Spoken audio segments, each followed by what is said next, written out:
তো তাহলে আজকে মুসলিম এখানে ভরা থাকতো না। তো তোমার কাছে মামলা করে দিলাম, কে বলবে? কে? কথা বলতে হবে।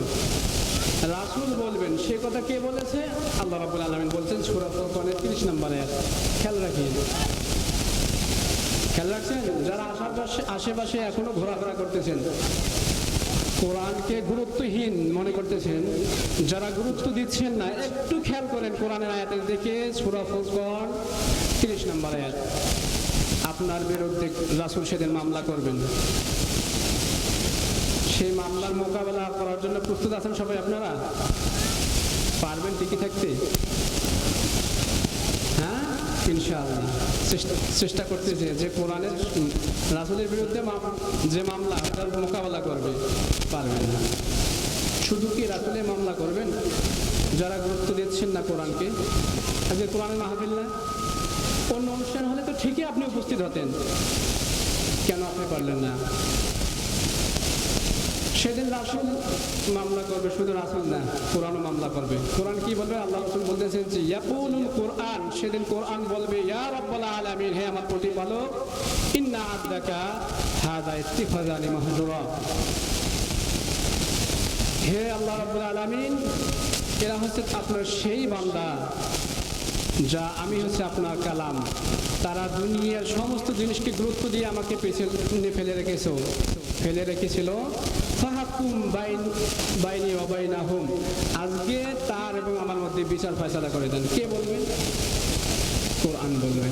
তো কোরআনকে কি আপনি গুরুত্ব দিচ্ছেন? আমি পারি গুরুত্ব দিতে? কতটুকু পারছি? আফসোস হয় আজকে লক্ষ লক্ষ টাকা খরচ করে আজকে মাহফিলের আয়োজন, যাদের জন্য আয়োজন আসতে পারে নাই, সবাই আসতে পারবে না। তা আপনাদের জন্য একটা হাদিস আর একটা আয়াতে বললাম। কি জন্য? কতটুকু গুরুত্ব দিলেন আজকের এই মাহফিলকে? কোরআনকে কতটুকু গুরুত্ব দিয়েছেন এই কোরআনের মাহফিলকে বা কোরআনকে? এখানে কি কোরআনের কথা হবে নাকি কোনো বাপদাদার কিচ্ছা কাহিনী? হ্যাঁ, এখানে জায়গা হবে না বাপদাদার কিচ্ছা কাহিনী বলবে, হবে না। তো যাই হোক, আল্লাহ রাব্বুল আলামিন এবং রাসূলের যে ঘোষণা জানিয়ে দিলাম, তারা আসবেন কি আসবেন না সিদ্ধান্ত আপনার।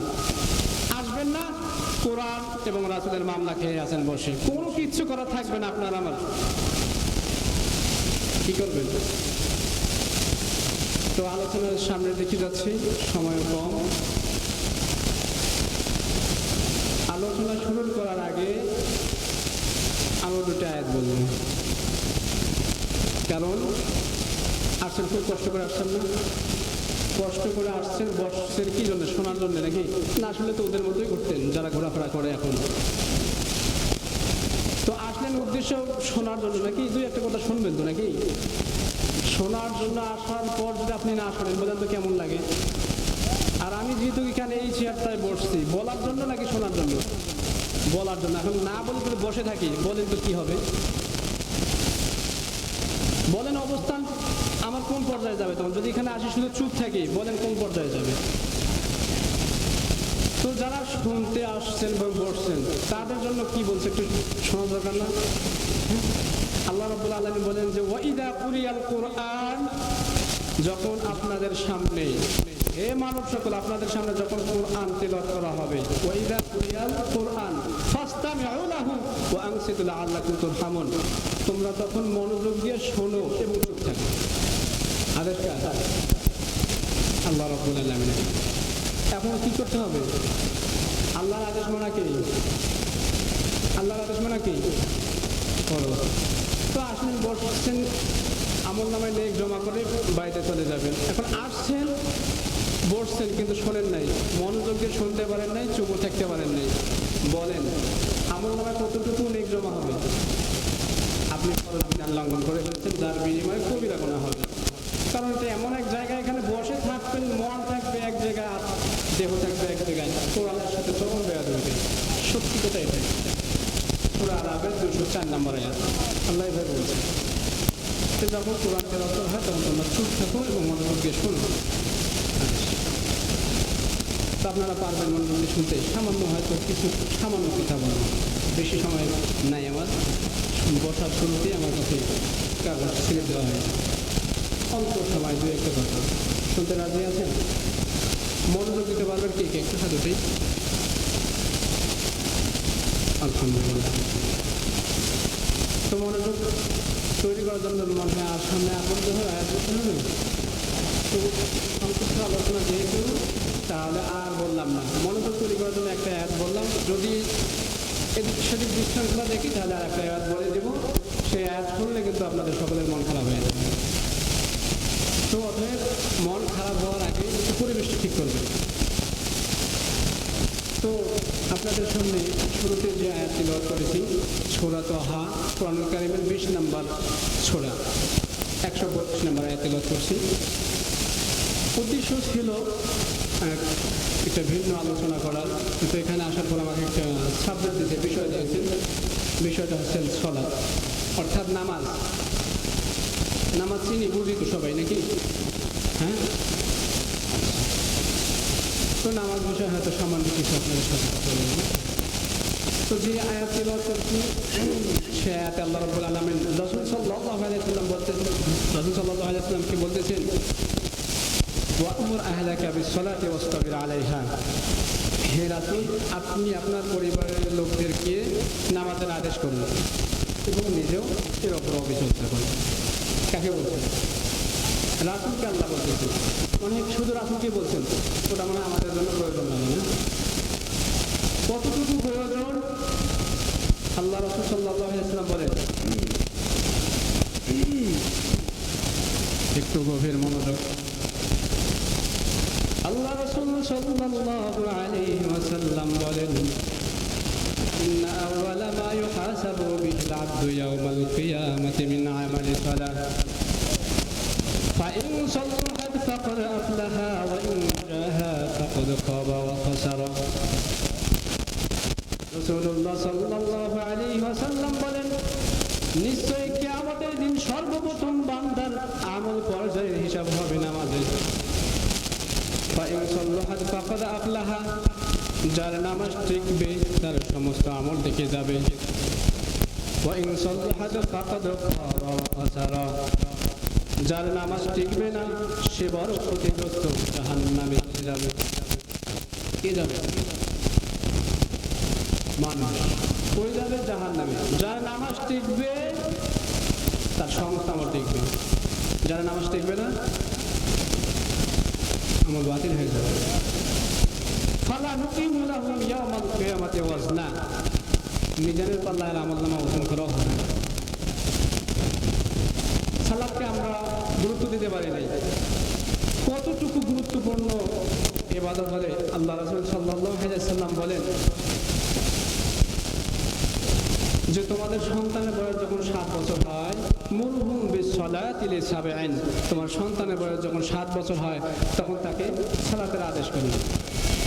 ওয়াদরিবুহু আলাইহা লিআশরিন, যখন 10 বছরে পৌঁছায় তখন তাকে সালাত যদি সে আদায় না করে তাকে প্রহার করুন। প্রহার করুন মায়ের। একটা মাত্র হাদিস, আর দ্বিতীয়ত কোনো হাদিস নেই যে বাচ্চাদেরকে মারার জন্য, কোনো হাদিস নেই। একটা মাত্র হাদিস যেটা বাচ্চাদেরকে মারতে পর্যন্ত বলছে। কতটুকু গুরুত্বপূর্ণ হলে আল্লাহ সাল্লাল্লাহু আলাইহি ওয়াসাল্লাম এভাবে বলতে পারেন?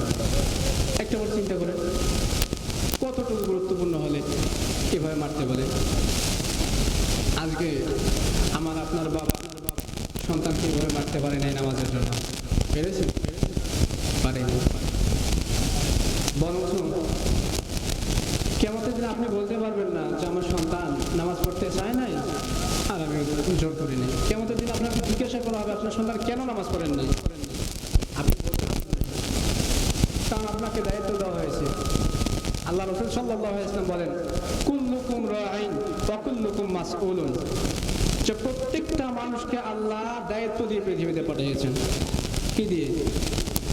দায়িত্ব দিয়ে। আপনি আমি দায়িত্বর কই গুরুত্ব দিয়েছি? হ্যাঁ, আপনার দায়িত্ব ছিল আপনার সন্তানকে আগে ঠিক করবেন। নামাজ বেনামাজি হলো কেন? আপনাকে নামাজি বানাতেই হবে। আপনার দায়িত্ব এটা। মানুষ জাহান্নামে থাকবে, জাহান্নামীদেরকে যখন বলা হবে যে তোমরা জাহান্নামে কেন, তখন তারা এক কথা বলে দিবে কি, লাম নাকুনু মিনাল মুসাল্লিন ওয়া লাম নাকুনু তু'মিনুল মিসকিন, যে আমরা নামাজ পড়তাম না আর মিসকিনদেরকে আহার প্রদান করতাম না।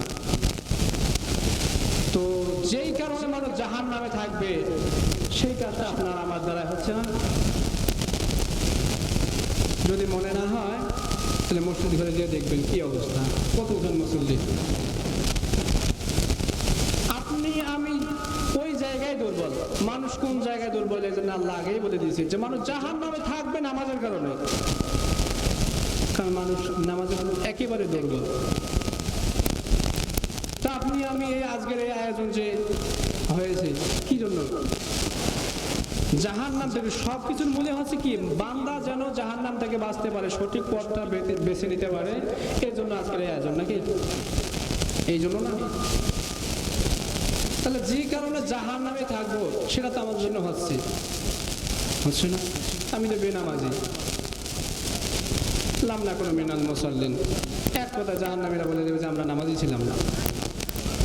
তা আপনি আমিও আজকে বেনামাজি, আপনি আমি এত চেষ্টা করতেছি, দৌড়াদৌড়ি করতেছি, তা আমার জায়গা কোন জায়গায় আমি তো এখন থেকে বুঝতেছি।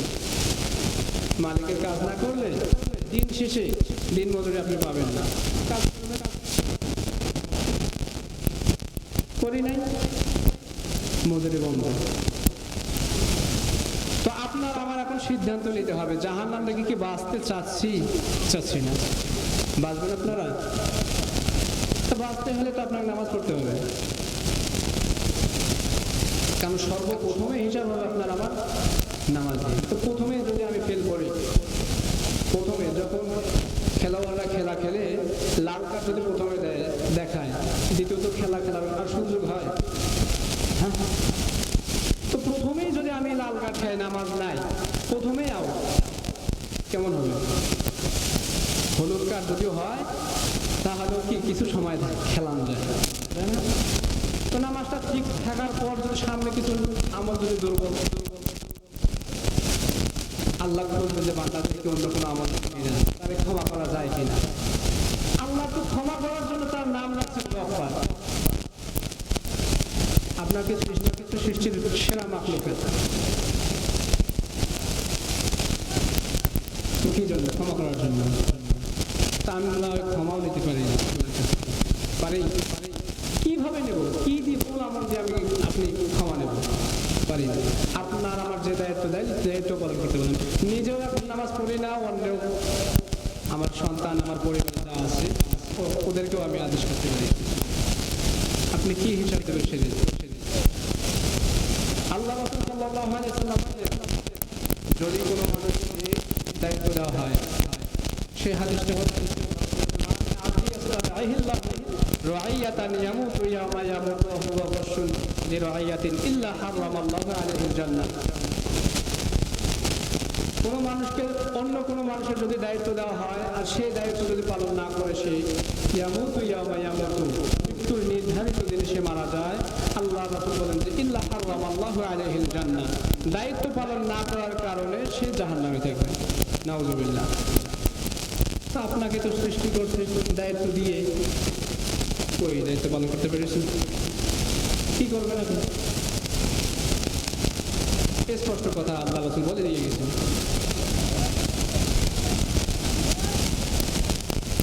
তো আপনি আমি যদি জান্নাতকে পেতে চাই, অবশ্যই নামাজ সর্বপ্রথম ইবাদত। ঈমানের পরেই যার স্থান সেটা হচ্ছে কি? নামাজ। তো সামনে আমরা নিয়ত করতে পারি তো যে নামাজটা ছাড়বো না, কমপক্ষে নামাজটা ছাড়বো না, নিয়ত করতে পারি। তো কারা কারা নিয়ত করতে পারে? যারা নিয়ত করতে পারবেন, দুর্বল ইমানদার এখানে প্রয়োজন নেই, কাকে হাত দেখাবেন? যারা শক্তিশালী ঈমান নিয়ে বলতে পারবেন যে আমি আর নামাজ কাজা করবো না, বাদ যাতে আর পড়ে না, পারবেন? কারা কারা পারবেন? একটু হাত ওঠেন। আল্লাহকে ভয় করে আল্লাহকে দেখাচ্ছেন তো, মুনাফিকি করবেন না তো। আল্লাহ কবুল করুক। আল্লাহ যেন সকলকে পাঁচ ওয়াক্ত সালাত জামাতের সহিত আদায় করার তৌফিক দান করেন, আমিন। তো নামাজের গুরুত্ব কি বুঝছেন? সর্বোত্তম হিসাব নামাজের। যাই হোক,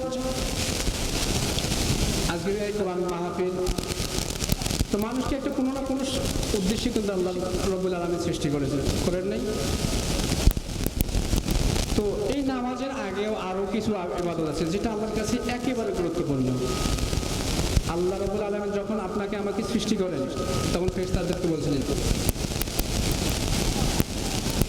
ওয়াকালার রাসূল ইয়া وإذ قال ربك للملائكة إني جاعل في الأرض خليفة আল্লাহ রাব্বুল আলামিন বলেন আমি মানুষ ফেরেশতাদেরকে বলতেছি, হে রাসূলকে বলতেছি, হে রাসূল স্মরণ করেন আপনি ওই সময়ের কথা যখন তোমার রব ফেরেশতাদেরকে বলছিল আমি পৃথিবীতে খলিফা পাঠাবো। إني جاعل في الأرض خليفة قالوا أتجعل فيها من يفسد ويسفك الدماء সেদিন ফেরেশতারা বলেছিলেন, হে আল্লাহ রাব্বুল আলামিন, ইতিপূর্বে জমিনে জিন জাতিকে সৃষ্টি করেছিলেন, তারা ফিতনা ফাসাদ হানাহানি মারামারি করে তারা আজকে দুনিয়া থেকে বিদায়। এবার আপনি কোন জাতিকে পৃথিবীতে পাঠাচ্ছেন? আপনার গুণ কীর্তন আপনার প্রশংসা করার জন্য আমরা তো আছি, আপনি আবার কাকে সৃষ্টি করতেছেন? আল্লাহ রাব্বুল আলামিন বলেন ইন্নী আ'লামু মা লা তা'লামুন। হে ফেরেশতারা, আমি পৃথিবীতে কেন খলিফা পাঠাবো একমাত্র আমি আল্লাহ জানি, তোমরা জানো না। কি বলছেন? আল্লাহ বলতেছেন যে আমি কেন পৃথিবীতে খলিফা পাঠাবো এটা আমি একমাত্র জানি। এর আগে জিন জাতিকে সৃষ্টি করেছিল, এই অভিজ্ঞতার আলোকে ফেরেশতারা সেদিন বলেছেন যে আপনি কাকে সৃষ্টি করে যাচ্ছেন? যারা এর আগে সৃষ্টি করেছেন ওরা মারামারি যত ফিতনা ওদের দ্বারাই হয়েছে। আর আমরা তো আছি, ফেরেশতারা বলেছে আমরা তো আছি আপনার প্রশংসা করার জন্য, আপনার গুণ কীর্তন করার জন্য আমরা আছি, এরপর আপনি কাকে সৃষ্টি করবেন? তো আল্লাহ প্রশংসা করার জন্য কোনো সৃষ্টির অভাব আছে? আছে? কোনো অভাব নাই। বাইতুল মামুর নামে এক মসজিদ আছে যেখানে ফেরেশতারা কিয়ামত পর্যন্ত যে ফেরেশতারা 2 রাকাত নামাজ পড়ার সুযোগ পাবেন, দ্বিতীয়ত আর ওই মসজিদে তার জায়গা হবে না, সুযোগ পাবেন না। তাহলে আল্লাহ রাব্বুল আলামিন কত ফেরেশতা তৈরি করছেন শুধু নামাজ পড়ার জন্য। তা আপনাকে আমাকে শুধু নামাজের জন্য পাঠা হয় নাই। নামাজে পড়বেন, কিয়ামতের দিন আপনাকে সর্বপ্রথম হিসাব আপনার নেওয়া হবে নামাজের, তবে শুধু নামাজের জন্য না, আরেকটা উদ্দেশ্য ছিল। কারণ ফেরেশতারা তো আছে তার নামাজ পড়ার জন্য, তা আপনাকে আমাকে প্রয়োজন কি শুধু নামাজ পড়ার জন্য? কি সেটা প্রয়োজন? এমন ফেরেশতা আছে ওর কাজ শুধু আল্লাহ তাসবিহ পাঠ করা, তো আপনাকে শুধু তাসবিহ সুবহানাল্লাহ সুবহানাল্লাহ করার জন্য সৃষ্টি করা হয়নি। কারণ আপনি হচ্ছেন সবার সেরা। ওয়ালাকাদ কাররামনা বানি আদম, আদমকে শ্রেষ্ঠত্ব দেওয়া হয়েছে, যে মর্যাদা দেওয়া হয়েছে আর কাউকে দেওয়া হয়নি। তো আল্লাহ রাব্বুল আলামিন আপনাকে আমাকে কেন সৃষ্টি করছেন? আল্লাহ বলেন যে আমা খালাকুল জিন্না ওয়াল ইনসা ইল্লা লিয়াবুদুন, আমি জিন আর মানুষকে সৃষ্টি করেছি একমাত্র আমার ইবাদত করার জন্য।